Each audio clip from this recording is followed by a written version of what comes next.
اللہ کی نعمتوں کا بیان ہے۔ وَهُوَ الَّذِي، اور وہ جس نے انشاء پیدا کیا، جنات معروشات، جنات باغات، معروشات بچھے ہوئے، چھائے ہوئے، پھیلے ہوئے، یعنی ایسے درخت پیدا کیے، ایسے پودے کہ ان میں تنا نہیں ہوتا، وہ بیل کی شکل میں زمین پر پھیلے ہوئے ہوتے ہیں۔ معروشات یہ عرش سے نکلا ہے، اور عرش جو ہے وہ چھت کو کہتے ہیں، اسی طرح عرش جو ہے وہ تخت کو بھی کہتے ہیں۔ معروشات کا مطلب یہ ہے کہ یہ جو بیلیں ہوتی ہیں، جیسے انگور کی بیل ہے یا دیگر جو بیل کے پودے ہوتے ہیں، ان کو اگر باغ کے اندر زمین پر پھیلنے دیا جائے تو انہیں کیڑے لگ جاتے ہیں، وہ جلدی سڑ جاتے ہیں، خراب ہو جاتے ہیں۔ تو اس کے لیے کیا کرتے ہیں، ان کو ٹہنیوں کے ساتھ کھڑا کرتے ہیں، اور پھر جب وہ بڑھتے ہیں تو کسی چھت پر انہیں پھیلا دیتے ہیں، تو اس طرح اس بیل کی ایک چھت بن جاتی ہے۔ تو اس لحاظ سے انہیں معروشات کہا گیا۔ وہ غیر معروشات، اور ایسے درخت، ایسے باغات کہ جو معروشات نہیں ہیں، یعنی ان کے تنے ہوتے ہیں اور وہ اپنے تنوں پر کھڑے ہوتے ہیں، وہ بیل کی طرح پھیلے ہوئے نہیں ہوتے۔ والنخل، اور کھجور، جب جناتن کا ذکر آیا تو سارے ہی پھل آ گئے، ساری کھیتیاں آ گئیں، ساری سبزیاں آ گئیں، ساری اگنے والی نعمتیں آ گئیں، لیکن خصوصیت کے ساتھ ان چیزوں کا ذکر کیا گیا کیونکہ یہ بڑی اہمیت ہے، ان چیزوں کی بڑی اہمیت ہے۔ والنخل، اور کھجور، 1400 سال گزر گئے، کھجور وہ پھل ہے کہ آج بھی اس کی اہمیت میں کوئی کمی نہیں واقع۔ رسول اللہ صلی اللہ علیہ وآلہ وسلم کی سنت مبارکہ ہے، برکت کے لیے لوگ کھاتے ہیں، لیکن سائنسی طور پر دیکھا جائے تو ہر انسان کے لیے کھجور کھانا ضروری ہے، سائنسی اعتبار سے، کہ اس میں بعض وہ چیزیں ہیں جو کسی اور پھل کے اندر نہیں ہیں، تو وہ جسم کی بہت ساری کمی کو دور کرتا ہے۔ یہاں تک کہ بعض مریض ایسے ہیں کہ جنہیں ڈاکٹر یہ کہتے ہیں کہ آپ جو ہے کھجور کھائیں، کہ آپ کا مرض جو ہے وہ کھجور سے دور ہو سکتا ہے۔ ویسے ایک عام طور پر ایک اصول ہے، وہ اصول یہ ہے کہ جو چیزیں قدرتی ہیں ان میں جو طاقت ہے وہ مصنوعی چیزوں میں نہیں ہے۔ اب ہماری توجہ جو ہے وہ مصنوعی چیزوں کی طرف زیادہ ہے، بسکٹ کھانا، چاکلیٹ کھانا، یہ کھانا، وہ کھانا، تو اس میں بہت سارے کیمیکل بھی ہوتے ہیں۔ تو کوشش ہماری یہ ہونی چاہیے کہ سبزیوں پر اور جو ہے پھلوں پر زور دینا چاہیے۔ اسی طرح دودھ کہ فرمایا کہ یہ جو چیزیں ہیں یہ ایسی ہیں کہ انسان کو کئی بیماریوں سے بچاتی ہیں، خاص طور پر دودھ کا جو استعمال ہے۔ آقا جہاں صلی اللہ علیہ وآلہ وسلم کتنی پیاری سنت ہے۔ دودھ کا استعمال اگر نہ کیا جائے، عمر جب 40 سال سے اوپر ہوتی ہے تو گھٹنوں میں درد شروع ہو جاتا ہے، ہڈیوں میں درد ہوتا ہے، ہڈیاں کمزور ہو جاتی ہیں، یہاں تک کہ جب یہ عمر 60 برس ہوتی ہے تو ہڈیاں اتنی کمزور ہوتی ہیں کہ بسا وقت انسان گرتا ہے، معمولی چوٹ ہوتی ہے لیکن ہڈیاں جو ہے چکنا چور ہو جاتی ہیں، اور ایسے کئی کیسز ہم نے سنے ہیں۔ تو اس لیے حضور کی جو سنت ہے، سبحان اللہ، بلکہ یہ بھی ہے پیارے آقا صلی اللہ علیہ وآلہ وسلم کی سنت مبارکہ کہ دودھ کو خوراک کے طور پر استعمال کیا گیا، یعنی رات کا کھانا ہے تو رات کے کھانے کی جگہ پر دودھ پی کر سیر ہو جائے انسان، تو یہ بھی اس کے لیے خوراک کے لیے کافی ہے۔ جب سے یہ کولڈ ڈرنک آئیں، کولڈ ڈرنک اور اس طرح کی چیزیں، شربت، اس وقت سے ہمارے یہاں پر لسی اور دودھ کا رواج کم سے کم ہوتا گیا، ورنہ پہلے مہمانوں کو یہی پیش کرتے تھے۔ ایک تحقیق کے مطابق کولڈ ڈرنک جو ہے یہ ہڈیوں کے لیے سخت نقصان دہ ہے، اس کے اندر کاربن ڈائی آکسائڈ ہوتی ہے۔ آپ نے دیکھا ہوگا کہ جب ہم بوتل کو کھول کے رکھتے ہیں تو اس سے گیس نکلتی ہے، وہ کون سی گیس ہوتی ہے؟ کاربن ڈائی آکسائڈ۔ اور کاربن ڈائی آکسائڈ یہ کوئی اچھی گیس نہیں، وہ زہریلی گیس ہے۔ ہم جو اپنے اندر لیتے ہیں وہ آکسیجن لیتے ہیں، اور جو باہر نکالتے ہیں وہ کون سی ہوتی ہے؟ وہ کاربن ڈائی آکسائڈ ہوتی ہے۔ پھر دوسری بات یہ کہ جو کیمسٹری پڑھتے ہیں وہ اس بات کو اچھی طرح سمجھتے ہیں کہ جو واٹر ہے اس کا فارمولا ہے H2O، اور کاربن ڈائی آکسائڈ، یہ دونوں مل کر ایک ریئیکشن ہوتا ہے جس سے ایک کیمیکل تیار ہوتا ہے جو انسانی صحت کے لیے سخت نقصان دہ ہے. لیکن آج کون سی ایسی دعوت ہے کہ جس کے اندر یہ چیز موجود نہ ہو اور ہم اپنے نفس پر کنٹرول نہیں کر سکتے. تو اللہ تبارک و تعالیٰ نے ہمیں نعمتیں استعمال کرنے کا حکم دیا، اجازت ہے، مگر ایسی چیزوں کے استعمال سے بچنا چاہیے جو صحت کے لیے مضر ہیں. والنخل اور کھجور، والزرع اور کھیتی، اناج، مختلفاً اکلوہ، الگ الگ مختلف ہے ان کا کھانا، ان کے ذائقے، مقدار، خوشبوؤں میں بھی یہ پھل اور سبزیاں مختلف ہیں، مقدار میں، سائز میں مختلف ہیں، ذائقے میں مختلف ہیں. والزیتون اور زیتون، والزیتون اور زیتون. آج آپ دیکھیں دبلا پتلا آدمی ہے، وہ بھی اگر جا کر اپنا ٹیسٹ کروائے تو کہا جاتا ہے کہ آپ کے جسم کے خون کے اندر کولیسٹرول ہے، اور یہ کولیسٹرول سبب ہے بلڈ پریشر کا، ہارٹ اٹیک کا، دل کی رگیں جام ہونے کا. لیکن زیتون کا تیل یہ واحد تیل ہے کہ جس کے استعمال سے کولیسٹرول جسم کے اندر پیدا نہیں ہوتا. اسی لیے عرب جو لوگ ہیں زیتون کا تیل وہ استعمال کرتے ہیں، اور ان کی غذائیں ابلی ہوئی ہوتی ہیں، اس میں مرچیں مسالے نہیں ہوتے. اور جس طرح ہمارے یہاں چٹپٹا کھانے کا رواج ہے ان کے یہاں نہیں ہے، تو وہ ابلی ہوئی چیزیں اور اس پر اوپر سے وہ زیتون کا تیل تھوڑا سا چھڑکتے ہیں. تو وہ چاہے کتنا بھی وہ ہیلدی ہوں لیکن ان کے خون میں کولیسٹرول نہیں پایا جاتا. زیتون رسول اللہ کی سنت ہے، اور یہ بات یاد رکھیں کہ جس چیز کو میرے آقا صلی اللہ علیہ وآلہ وسلم نے استعمال کیا اس میں بے شمار برکتیں ہیں. یہ ایسا نہیں ہے کہ اتفاقی طور پر رسول اللہ نے استعمال کر لی، میرے آقا نے جس چیز کو ہاتھ میں پکڑ لیا اسے برکت ہی برکت مل گئی. اب کدو شریف کو دیکھیں، کہ جو کدو شریف جو کھانے کا عادی ہوگا کہتے ہیں اس کا دل بہت مضبوط ہوگا، ہارٹ کی تکلیفوں سے وہ محفوظ رہے گا.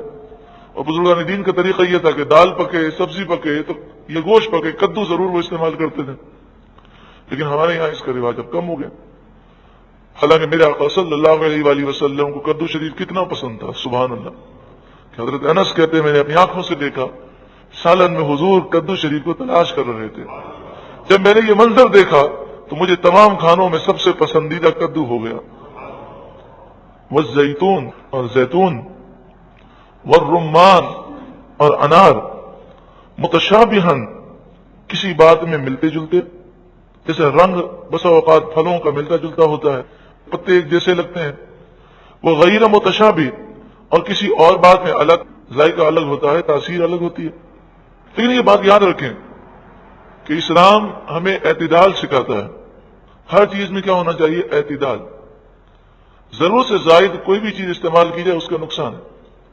نبی اکرم صلی اللہ علیہ وآلہ وسلم نے فرمایا کہ زیادہ پانی پینا اس طرح دل کو مردہ کر دیتا ہے جیسے زیادہ پانی کھیتی کو برباد کر دیتا.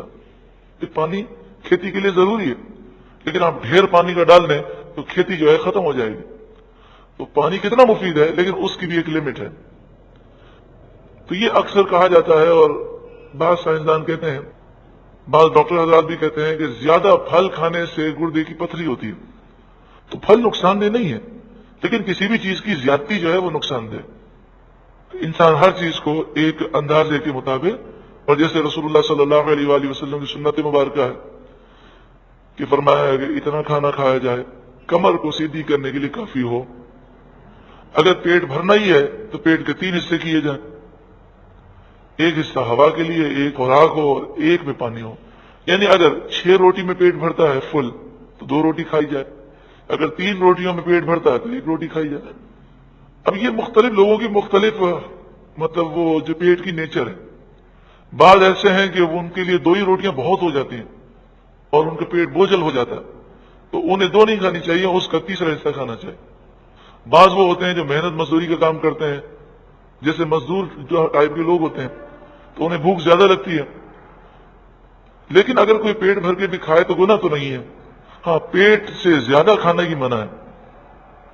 ارشاد فرمایا کلوا من ثمرہ، اس کا پھل کھاؤ، اذا اثمر، جب وہ پھل لائے، یعنی جب پھل آ جائے تو کھاؤ. میرے آقا صلی اللہ علیہ وآلہ وسلم کی عادت کریمہ ہے کہ جب بھی پھل آپ کی خدمت میں پیش کیا جاتا تو سب سے پہلے جو چھوٹا بچہ ہوتا آپ اسے آپ عنایت فرماتے تھے. ایک صحابی تھے، وہ غریب تھے اور کسی کے غلام تھے. ان کا رنگ جو ہے وہ حبشہ سے تعلق تھا. حضرت بلال کے علاوہ ایک دوسرے صحابی ہیں، تو اس طرح کا رنگ بھی تھا. آپ کیا کرتے تھے کہ آپ جاتے تھے اور بازار میں جو پہلا پھل نظر آتا وہ ڈھونڈتے رہتے. جیسا ہی بازار میں جو نئے موسم کا پھل آتا تو وہ سب سے پہلے لے آتے اور اس سے کہتے کہ تم میرے ساتھ ساتھ چلو، میرے مالک تمہیں پیسے دیں گے. تو وہ پیچھے اپنا آدمی دوڑاتا تو وہ آ کر رسول اللہ کی بارگاہ میں پھل پیش کر دیتے. پیچھے وہ آدمی آ جاتا تو کہتے یا رسول اللہ اس کو پیسے دے دیجیے، میرے پاس پیسے نہیں ہیں. تو حضور فرماتے کہ چلو پیسے نہیں ہوتے ہیں تو پھل لے کر کیوں آتا ہے؟ تو وہ کہتے یا رسول اللہ صلی اللہ علیہ وسلم میرے پاس پیسے نہیں ہوتے، لیکن میں یہ بھی پسند نہیں کرتا کہ پہلا پھل آپ کے علاوہ کوئی اور کھائے. حضور صلی اللہ علیہ وآلہ وسلم ان سے بڑا پیار فرماتے تھے. ایک دن یہ بازار میں کھڑے تھے تو ان کا رخ دوسری طرف تھا. میرے آقا صلی اللہ علیہ وآلہ وسلم تشریف لائے اور آپ نے ان کو پیچھے سے پکڑ لیا. اس نے کہا چھوڑو چھوڑو، تو آپ نے فرمایا نہیں چھوڑوں گا. تو اس نے جب آواز سنی نا تو کہا پکڑ کے رکھو، مجھے مت چھوڑنا. تو اس نے اپنی جو ہے اپنی پیٹھ حضور کی طرف کر دی اور جو ہے چپک گئے. تو حضور نے فرمایا کون اس کو خریدے گا؟ تو کہنے لگا یا رسول اللہ ایسے غلام کو آپ کے بغیر کوئی نہیں خرید سکتا ہے نا. میرے آقا لگاتے ہیں اسے بھی سینے سے جو نہ ہو منہ لگانے کے قابل. یہ بزرگان دین کا فیض ہے. ورنہ آپ بتائیں کلو من ثمری اذا اثمر، اس میں کیا یہ واقعہ بیان کیا جا سکتا ہے؟ تو اللہ تبارک و تعالیٰ کا جب کرم ہوتا ہے نا تو عشق رسول ہر آیت پر بیان کیا جا سکتا ہے. اور عاشق رسول ایسا ہی ہونا چاہیے. اللہ ہمیں عشق عطا فرمائے کہ ہر پہلو میں ہم رسول اللہ کی محبت ہی کا ذکر کرتے ہوں.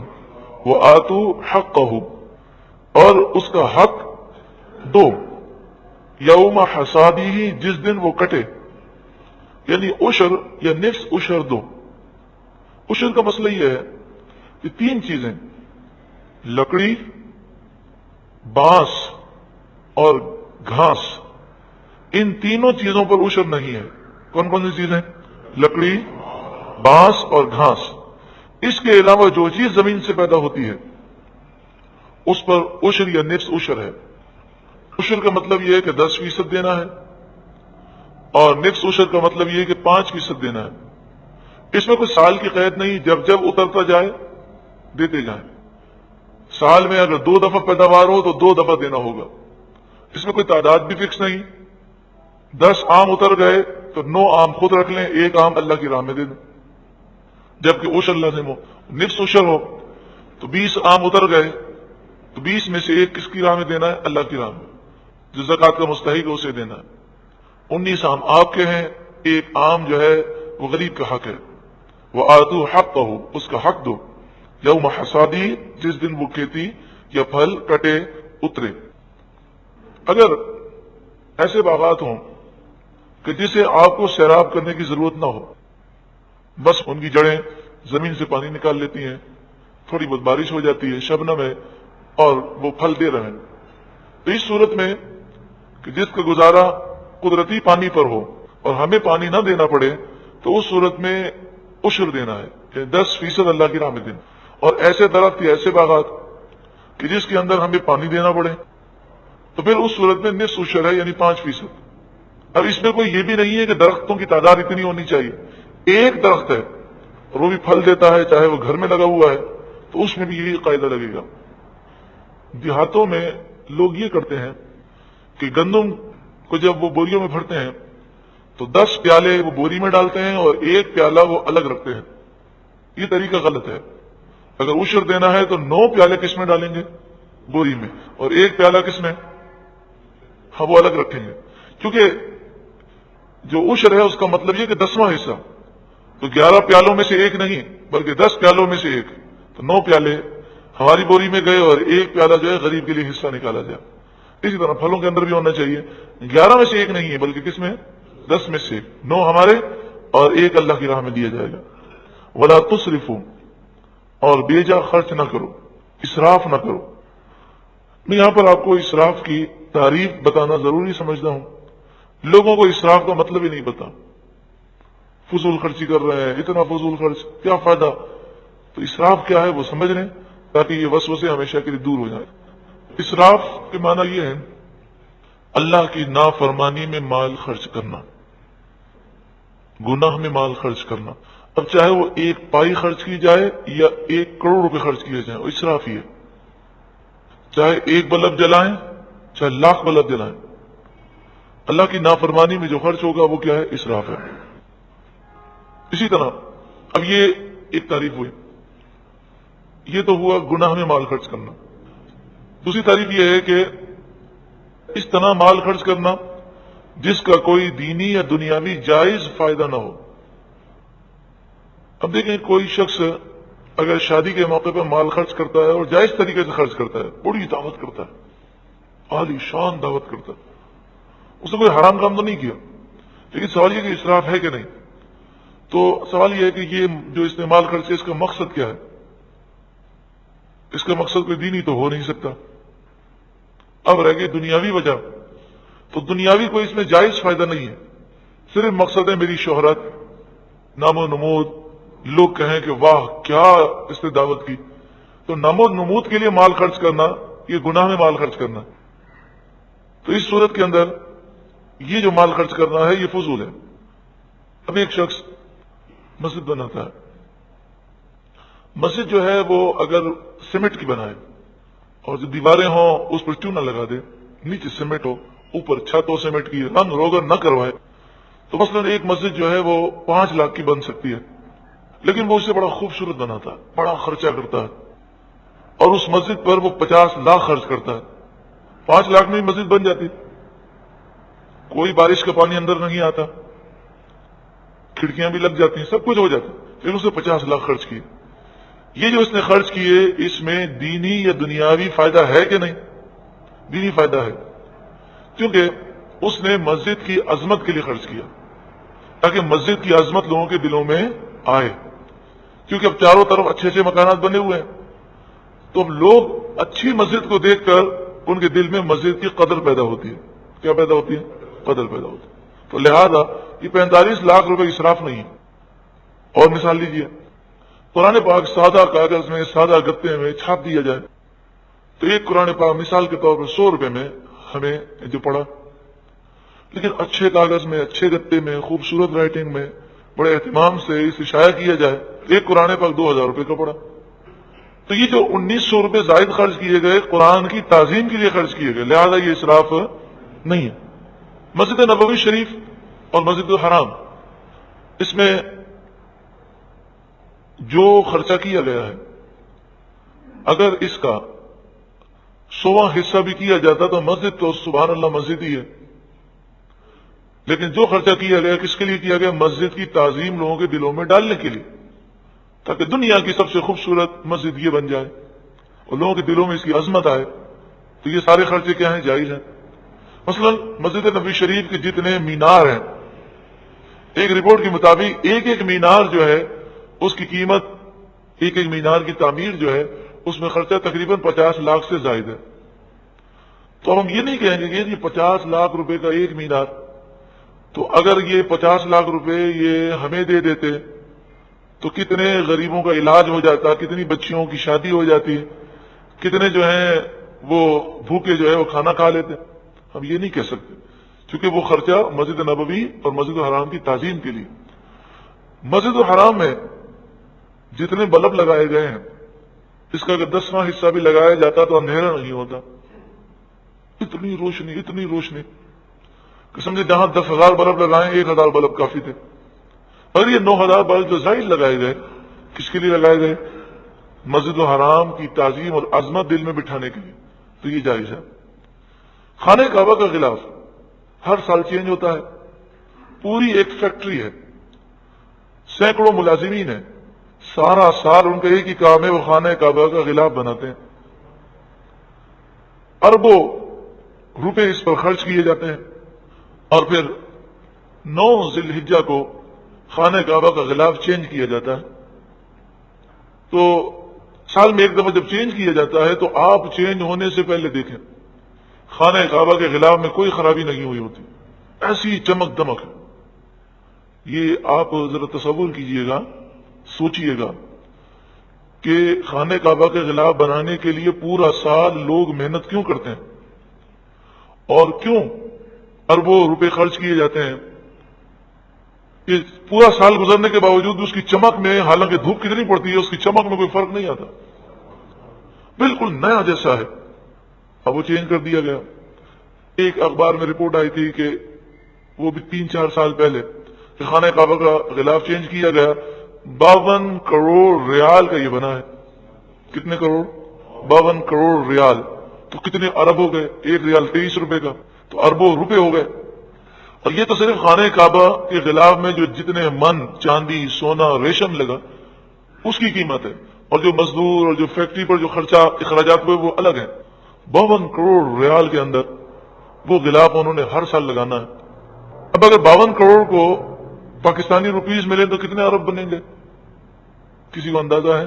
اب سمجھے تقریباً 100 ارب، ہم یہ تصور کر لیں یا جو بھی بنتے ہیں آپ حساب لگا لیں۔ 52 کروڑ ریال کو ضرب دیں 23 سے، کتنے بنتے ہیں؟ اب اگر کوئی بے وقوف نادان یہ کہے کہ سعودی گورنمنٹ سے ہماری گزارش ہے، پاکستان میں لوگ بھوکے مر رہے ہیں، کھانا کھانے کے لیے نہیں ہے، بچیوں کی شادی کے لیے پیسے نہیں ہیں، علاج کے لیے لوگ تڑپ رہے ہیں، تو ایسا کریں کہ اس سال خانہ کعبہ کے خلاف چینج نہ کریں اور اس سال فیکٹری بند کر دیں اور ہمیں یہ اربوں روپے دے دیں تو ہمارے کتنے مریض جو ہیں شفا پا جائیں گے۔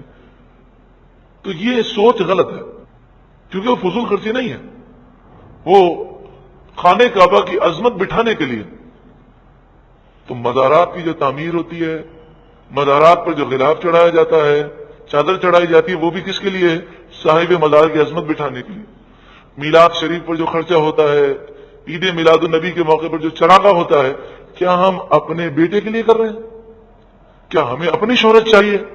ہم تو رسول اللہ صلی اللہ علیہ وآلہ وسلم کی عظمت و شان لوگوں کے دلوں میں بٹھانے کے لیے کر رہے ہیں۔ تو چراغا جتنا بھی کیا جائے، جتنی بڑی محفل میلاد کی جائے، اس کو کوئی فضول خرچی نہیں کہہ سکتا، کیونکہ نیت ہماری یہی ہے۔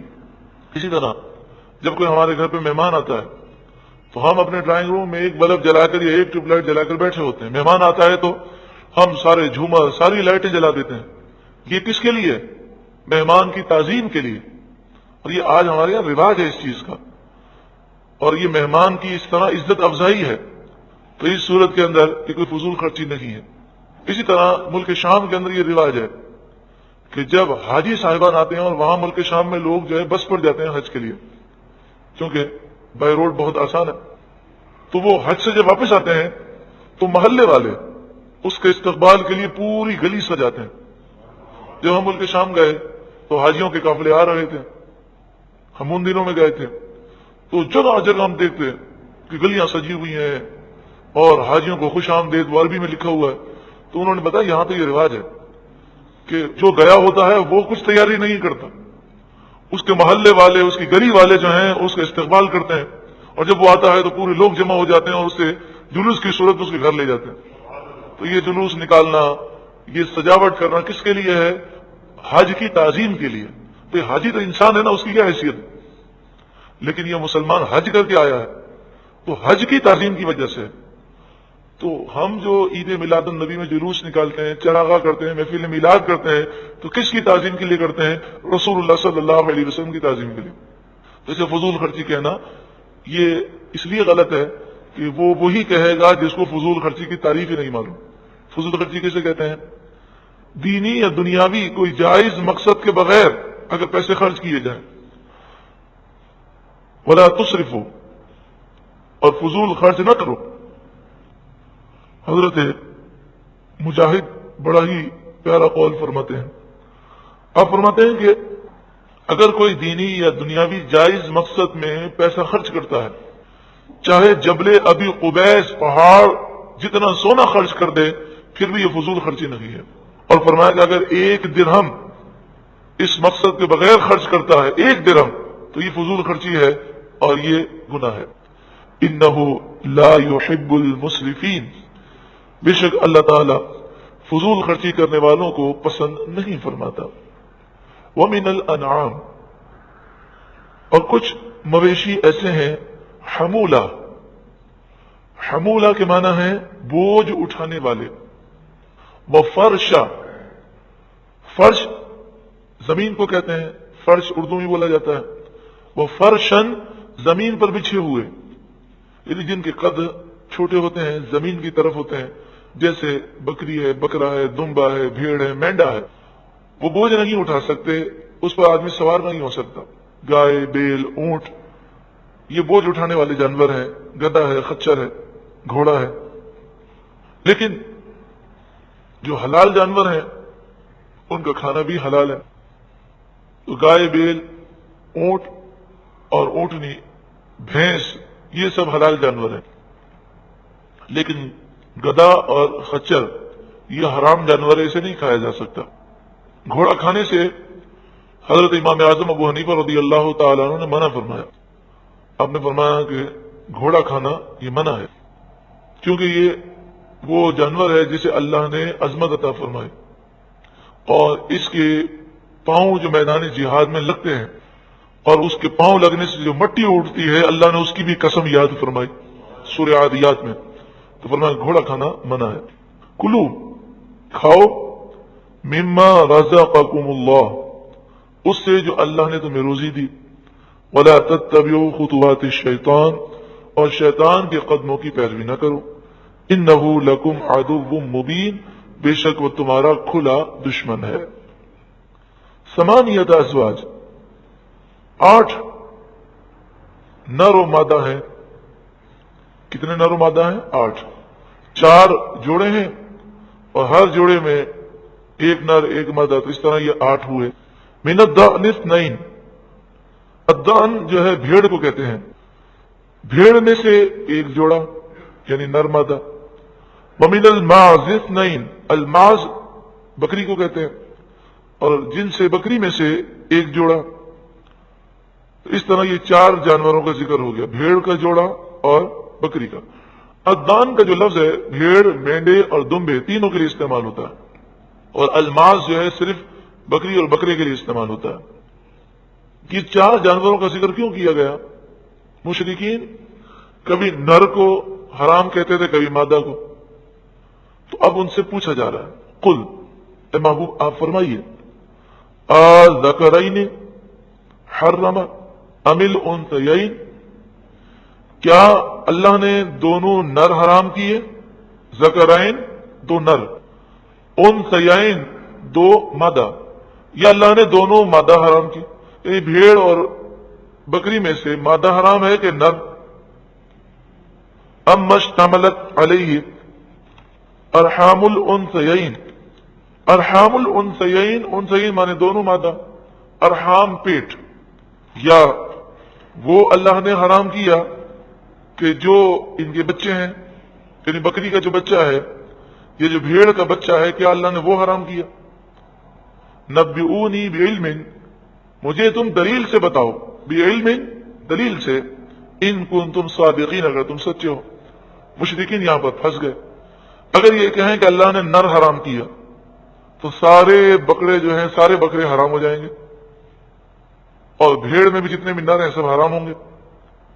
اگر وہ کہیں نہیں اللہ نے مادہ حرام کیا تو ساری مادہ حرام ہونی چاہیے، اور اگر یہ کہیں کہ جو مادہ کے پیٹ میں ہے وہ اللہ نے حرام کیا تو مذکر و مؤنث دونوں حرام ہو جائیں گے، کہ مادہ کے پیٹ میں کبھی مذکر ہوتا ہے کبھی مؤنث۔ تو اب یہ پریشان ہو گئے کہ اس کا کیا جواب دیں، کیونکہ یہ لوگ یہ کرتے ہیں کہ بکری کو اور بکرے کو حلال مانتے ہیں، لیکن جب بکری 7 بچے جنم دے دے اب حرام مانتے ہیں۔ تو حرام ہے تو وہ مسلسل حرام ہے، یہ تھوڑی کہ کبھی حرام ہے اور کبھی حلال ہو۔ وَمِنَ الْإِبِلِ 2، اور اونٹ کا ایک جوڑا۔ وَمِنَ الْبَقَرِ 2، اور گائے کا ایک جوڑا، یعنی گائے، بیل، اونٹ، اونٹنی۔ قل، آپ فرمائیے، اذکرین حرم ام الانثیین، کیا اللہ نے دونوں نر حرام کیے یا دونوں مادہ؟ ام مشتملت علیہ ارحام الانثیین، یا اللہ نے اسے حرام کیا جسے دونوں مادہ پیٹ میں لیے ہیں، یعنی جو ان کی اولادیں اللہ نے حرام کیا۔ حرام اگر اللہ نے کیا ہے تو تمہیں پتہ کیسے چلا؟ اگر یہ کہیں جی اللہ نے حرام کیا تو سوال ہے تمہیں کیسے پتہ چلا؟ تم نبوت کو تو مانتے نہیں ہو، اور بغیر نبی کے واسطے سے تمہیں کیسے پتہ چلے گا اللہ کا یہ حکم ہے؟ تو یہ فرمان اس لیے تھا تاکہ وہ کہیں اور سوچیں کہ نبی کا ہونا ضروری ہے. نبی کے بغیر ہمیں نہیں پتہ چل سکتا کہ اللہ کا حکم کیا ہے. ام کنتم شہداء، کیا تم اس وقت موجود تھے؟ اذ وصاکم اللہ بہذا، تم نبی کو تو مانتے نہیں ہو، اب تم حرام کہتے ہو، تو کیا تم اللہ کے پاس اس وقت موجود تھے جب اللہ نے اس کی تاکید فرمائی؟ فمن اظلم ممن افترى علی اللہ کذبا، اس سے بڑا ظالم کون کہ جو اللہ پر جھوٹ باندھے. لیضل الناس بغیر علم، تاکہ وہ جہالت کے ذریعے لوگوں کو گمراہ کرے. ان اللہ لا یہدی القوم الظالمین، بے شک اللہ ظالم قوم کو ہدایت نہیں دیتا. یہ ایک واقعہ ہوا تھا. مالک بن عوف عرب کا بہت بڑا ایسا شخص تھا جو بڑا فصیح و بلیغ کلام کرتا تھا اور باتوں میں اتنا تیز تھا کہ بندے کو چپ کرا دیتا تھا. تو عرب کے لوگوں نے اسے ڈھونڈ کر حضور کی بارگاہ میں پیش کیا. یہ حضور کے پاس آیا اور کہنے لگا یہ کیا بات ہے؟ ہمارے باپ دادا جس کو حرام کہتے ہیں آپ حلال کہتے ہیں. ان کے باپ دادا کس کو حرام کہتے تھے؟ بحیرہ کو، صاحبہ کو، حامی کو، اس طرح کے، اور وسیلہ کو. یہ 4 قسم کے جانور تھے. ابھی آپ کو بتایا اونٹ کی جس سے 10 مرتبہ اونٹنی حاملہ ہو جائے تو اس اونٹ کو حرام سمجھتے ہیں. اونٹنی جب 5 بچے دے دے اور 5واں نر ہو تو اس صورت کے اندر وہ اونٹنی کو حرام سمجھتے ہیں. بکری جو ہے 7 بچے دے اور 7واں نر ہو تو ان کا اس موقع پر الگ قاعدہ تھا. مادہ ہو تو الگ قاعدہ ہو، نر و مادہ دونوں پیدا ہو جائے تو کہتے تھے یہ اب حرام ہو گیا. اسی طرح وہ اگر سفر سے واپس آ جاتے خیریت کے ساتھ یا تندرست ہو جاتے تو اپنی اونٹنی کو وہ حرام سمجھتے. تو ان چیزوں کو وہ حرام سمجھتے تھے. اس نے کہا کہ ہمارے باپ دادا حرام کہتے تھے، آپ حلال کہتے ہیں. تو آپ صلی اللہ علیہ وآلہ وسلم نے یہی فرمایا جو قرآن کی آیت میں نازل ہوا. آپ نے فرمایا کہ یہ حرام ہے. تو بتا دونوں مادہ حرام ہے کہ دونوں نر، یا جو مادہ کے پیٹ میں ہے تو چپ ہو گیا، کوئی جواب نہیں تھا اس کے پاس. آپ نے فرمایا بولتا کیوں نہیں ہے؟ تو بڑا خطیب اور بڑا فصیح و بلیغ اور مانا جاتا ہے بولنے میں. کہنے لگا میں کچھ نہیں بولوں گا، بس آپ کہتے جائیں میں سنتا رہوں گا. یہ ہے میرے آقا کی شان. تو اس پر یہ آیت کریمہ نازل ہوئی اور انہیں بتایا گیا کہ تم اپنی مرضی سے یہ سارے کام کرتے ہو. اگر تم یہ کہتے ہو کہ اللہ نے بتایا ہے تو پھر 2 ہی صورت ہو سکتی ہیں. یا تو نبی کے ذریعے یہ بات پتہ چلی ہو تو تم بتاؤ کہ کس نبی نے یہ بات کہی ہے، اس کی کیا دلیل ہے. اور تم اگر نبی کو تو مانتے نہیں، کیونکہ مشرکین مکہ کسی نبی کو نہیں مانتے تھے، نہ توریت کو مانتے تھے، نہ انجیل کو، نہ عیسیٰ علیہ السلام کو، نہ موسیٰ علیہ السلام. اب تم نبی کو نہیں مانتے تو پھر دوسری صورت یہ ہو سکتی ہے کہ تم اللہ کے پاس موجود تھے اور تمہیں اللہ نے اپنے پاس بلایا ہو اور وہاں تم نے سنا ہو. ایسی بات تو ہو نہیں سکتی، کیونکہ اگر وہ یہ دعویٰ کرتے تو سارے لوگ ہنستے کہ یہ کیسے ہو سکتا ہے کہ اللہ کے پاس پہنچ جائے. تو اس لیے وہ لاجواب ہو گیا اور اس کے پاس کوئی جواب نہ تھا. لیکن پھر بھی ہدایت اسے ملتی ہے جس پر رب کا کرم ہوتا ہے. اللہ تعالی ہمیں قرآن پاک کے نور سے روشن و منور